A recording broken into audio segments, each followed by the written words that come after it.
Well, I'm excited because you have this wonderful new single out, and then you have an LP coming out next year. I'd love to know from the beginning, who are some of your musical influences? Well, Jamie, um, it all started way back in the 1960s when I was born. Um, the Beatles, of course.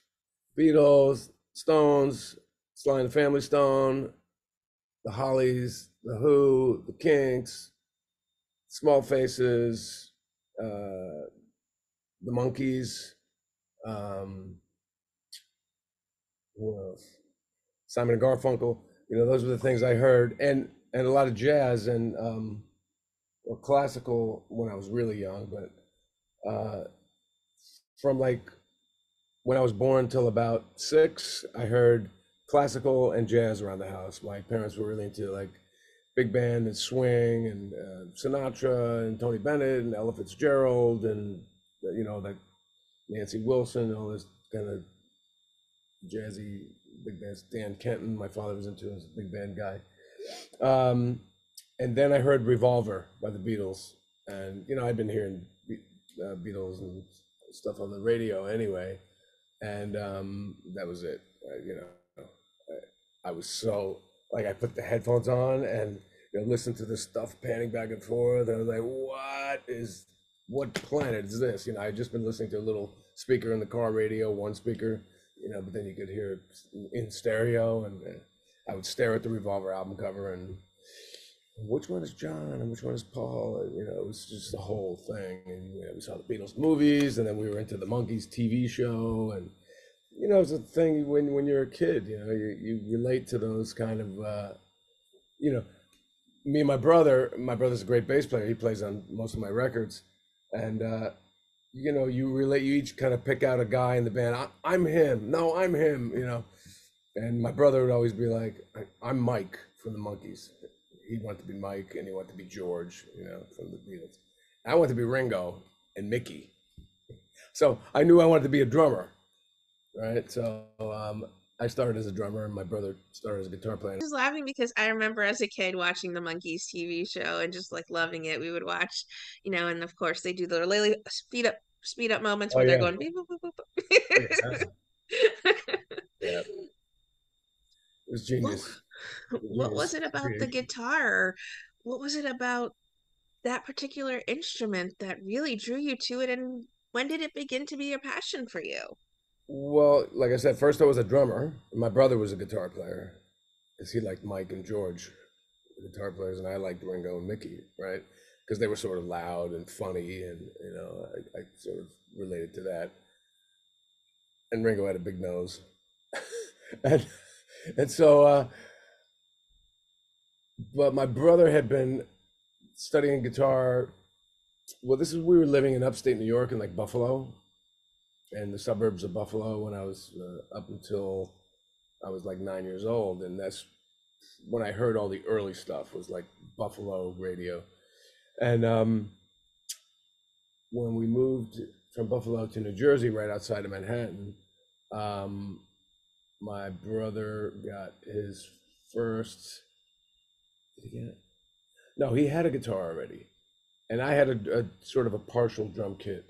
And he started taking lessons. That's what happened. He started taking lessons when we moved to New Jersey, and I was taking drum lessons. So, we had this girl, Debbie Morielli. She would come to our house, and she would give John lessons, and I would pick up his guitar when he wasn't around, and I realized I could write songs. I didn't know what I was doing, but I wrote like a handful of songs. I was like, wow, we should start a band, but I can't be the drummer because I'll be stuck back there. If I'm going to sing, I need to be out front, right? So then I started taking lessons with Debbie, that same girl that my brother was taking with, and in like a month, I zoomed past. He had been taking for like 2 years, and I zoomed past him, and then he said, oh, I'll switch to bass, and then and then I taught him to play drums, and he's actually a really good drummer. And so we both kind of play a little bit of drums, and he's an amazing bass player, and I went with guitar, and I also play a little bass. He also plays a little guitar, I also play little keyboards, and yeah. So Well, you have this wonderful new single out right now, Girl with No Name. What inspired the song? well, I wrote it back in 1984, so it's quite see. But I never write trendy music, so it kind of doesn't matter when a song was written. I don't write, laptop hip hop as I call it, like where next year it's going to sound old already because it's like the new technology.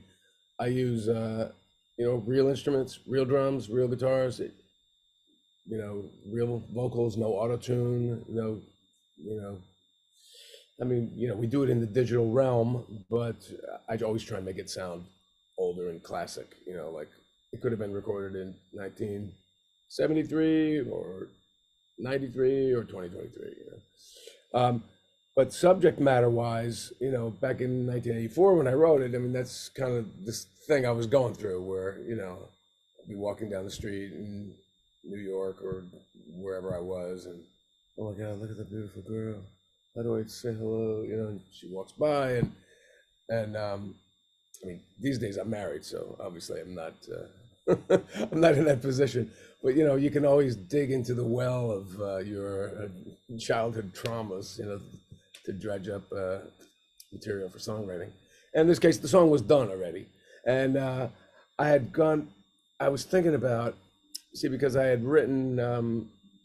I don't know if you know this, but Andy Partridge of XTC, uh, one of my favorite bands of all time, he has written half the album with me, which was a thrill. And so those 5 songs that he and I wrote, it's a 10-song album. Side A is all the Conte Partridge songs. It just worked out that way. I didn't plan on doing that, but um, so I knew that any songs that I would bring in of my own would have to, kind of stack up to those ones because Andy's a brilliant songwriter. So I kind of dipped into my well of like old, very Beatle influence and XTC influence stuff, and I remembered the song, and I thought, I got to find it. And I went through all these tapes, and they have had tons and tons of, cassette tapes of ideas, and I went there and I found it, and I was a little bit worried that like, oh God, I've gotten so much better over the years at lyric writing, and I remembered the tune, but I thought a little nervous to find it and find out what. I remembered the first verse, but the second verse, I was like, oh boy, I hope it's good. And if not, I would have written a new verse. But I listened to it, and man, it was like right on. I was like, whew, because there's one of my favorite lines in the song is thinking if I dreamed too loud, I'd give my heart away. The second verse opens up with that line, and I was like, oh, good. Phew. I was worried it was going to be some stupid line, right? So anyway, that's the story of that. I was experiencing those kind of feelings of helplessness. I don't know how I'm going to get to talk to this girl walking down the street, crowd in New York. Like, hey, miss, excuse me, this doesn't work. I love that it's a 4-minute song too. Usually songs typically are around 2.5, 3-minute songs. Talk about the decision behind that to make it even longer than a usual song. There was no decision. That's just what it was. That's pretty much the same exact arrangement as my 1984 demo of it, except that I probably went longer on the outro. And I had Prairie Prince, the drummer from the Tubes, and Todd Rundgren and XTC playing on it. So once we started playing in the end, he was just cooking, and we were like jamming and grooving, and I started singing and ad-libbing like Smokey Robinson licks, and I was like, oh man, that's all so good. I got to keep that. So I'm sure that the long outro adds a lot of time to the song, but otherwise, it's 2 verses or 2 choruses. Oh yeah, then there's the whole breakdown and solo. So yeah, it's just it just felt right. It wasn't like I want to write a longer song than normal. I mean, usually you want to cut it down, but in that case, I didn't. try and cut it. I didn't try and edit it, and nobody else said you really got to edit this, kid. You know, so I left it. Not to Steve Conte. Well, well, they can believe me. Well, as I mentioned, this LP is approaching in the new year. Are you able to tease some themes or standout songs that you have from it? Um, I can really only tease with my latest single, "A Girl with No Name," which hopefully maybe you'll have it a link or something on your podcast. And this Fourth of July. This was my single that came out in December. No, December. Wow, I'm ass backwards. Um, came out in June, just in time for the Fourth of July. And Fourth of July, exactly. oh, it's everything's backwards in here. Never mind. Um, this was one of the ones that I wrote with Andy Partridge, and it's on cloudy blue vinyl. And there's only 300 copies pressed, so once they're gone, they're gone. And I have a few boxes left over there, so hit me up, folks. Get them on my website, through my website, or through my Bandcamp, really, Bandcamp page, merch page. I sign them. I send them all out from my wonderful home studio here. You touched a bit on your songwriting process when it came to Girl with No Name, but do you have a typical songwriting process? Like, do you fiddle with a lyric first and then add a guitar lick to it? Or does it have a specific process or plan ahead when it comes to songwriting for you? It's always easiest if the lyric and melody come first.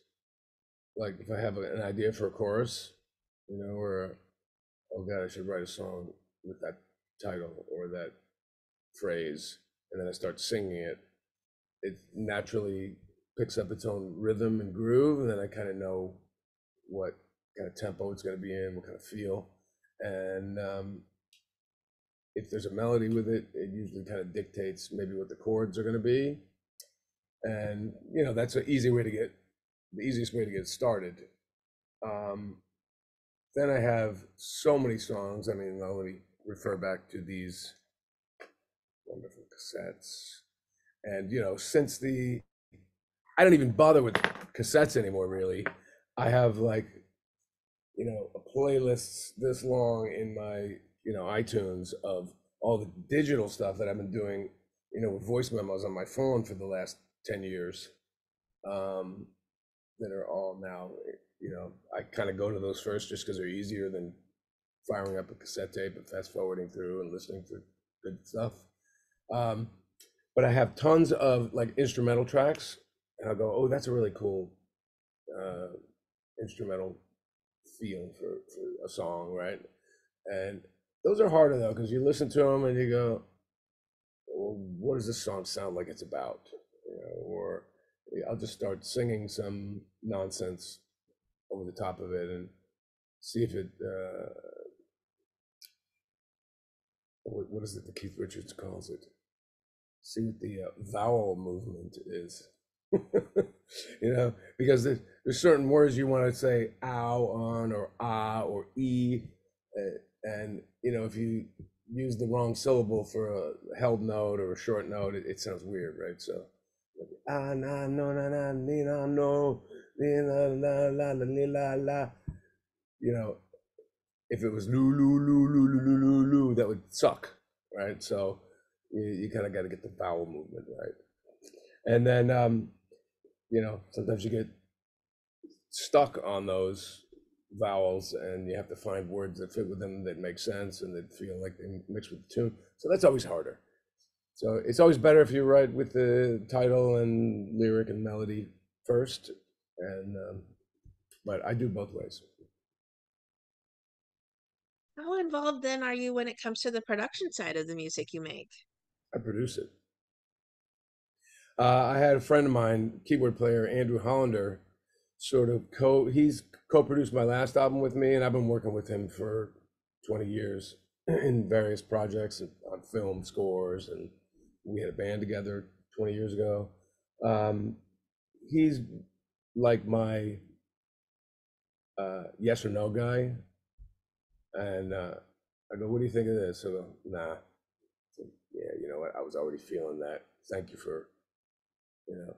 Or sometimes he'll be hard on me and go, you know, you can do better than that. I go, really? Yeah, okay. Um, but he's added a lot of keyboard tracks to the record, and he has some great musical ideas. So you know, I could produce it all myself, and I have produced a lot of my releases, you know, alone. But I do really like having somebody to bounce stuff off of because I don't really have a band anymore. It's like if you have a band, you know, then the drummer might say, "Hey man, what if you know, did something else there?"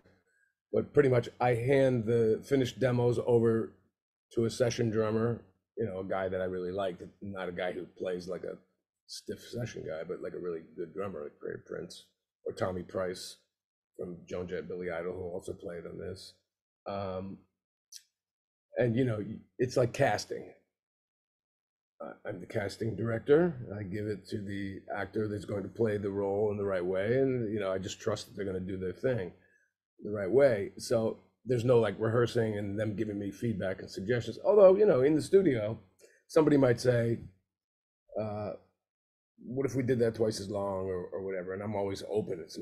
I'm not like militant you know, dictator in the studio. But um, so yeah, I like to have either a band or a co-producer, but since I don't, I'm currently looking for a new band. So but I had my friend Andrew co-produce this with me from afar because we were doing this during COVID, you know. So yeah, it was mostly over the phone and email. You know, he would give me a suggestion, I would go try it, and you know, like that. Is there someone you would love to collaborate with on a song in the future? Yes. Um, let's see. Well, it's a short list, but it's always the same. Chrissy Hind, Paul Westerberg, Tom Waits, Paul McCartney, Rod Stewart. There might be some more too. Robert Pollard from Guided by Voices. Uh, those are about some of my favorite people out there right now. Yeah. What can fans expect from a live Steve Conte performance? And will there be a tour to accompany this upcoming LP? I certainly hope so. You know, I'm spoiled. I'm like a New York City guy who's, you know, played with the best musicians in the world that are here in town, you know, and you know, if you're really good, then you're also in demand by other people. So all the guys that I work with, like my brother, like Trey Prince, like Tommy Price, like they always say, "Oh yeah, I'd love to play a gig," but you know, I might call them for a gig, and then they'll go, "Oh, I can't do that day. How about this day?" And then forget it if I'm going to try and get a week-long tour somewhere, you know. So I am looking for, you know, people that have more relaxed schedules, shall we say, um, but that are, you know, as good as the people I'm used to working with, which is that's a tough call. You know, I have to like get some new kid in town. You know, I was joking I'm going to go to the Port Authority bus terminal and sit there and wait to see a kid get off the bus with a cymbal bag. Hey, drummer, come over here. Where you from? Iowa? I got That's right. I got a band for you. See how I'm gonna go around, see how many drummers have like the most in their guitar cases or their drum hat or whatever they have put out at the port. Yeah, make sure they're independently wealthy. What would you like to say then to everyone who are fans and supporters of the incredible music you have made and continue to make? Well, of course, you know, thank you for all your support, and I hope you continue to check out stuff like this. And don't forget my last album. Bronx Cheer. I'm just sending this one out to Thomas.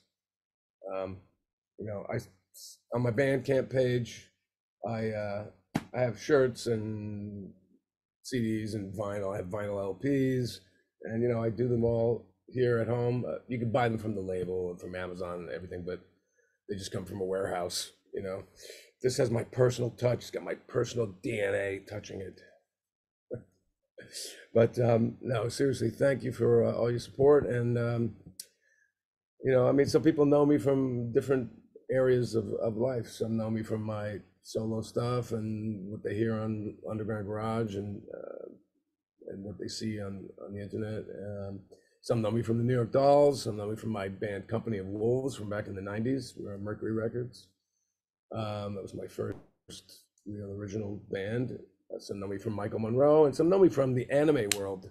I was the singer on a lot of the Japanese anime stuff that came out in the late '90s, early 2000s, like Cowboy Bebop and Ghost in the Shell and Wolf's Rain and a lot of stuff like that. Sonic the Hedgehog, the video games, and so you know, I hooked up with some Japanese composers, and they liked my voice and just started using me on stuff. And I sang stuff that's like it's non-rock. You know, it's very different from.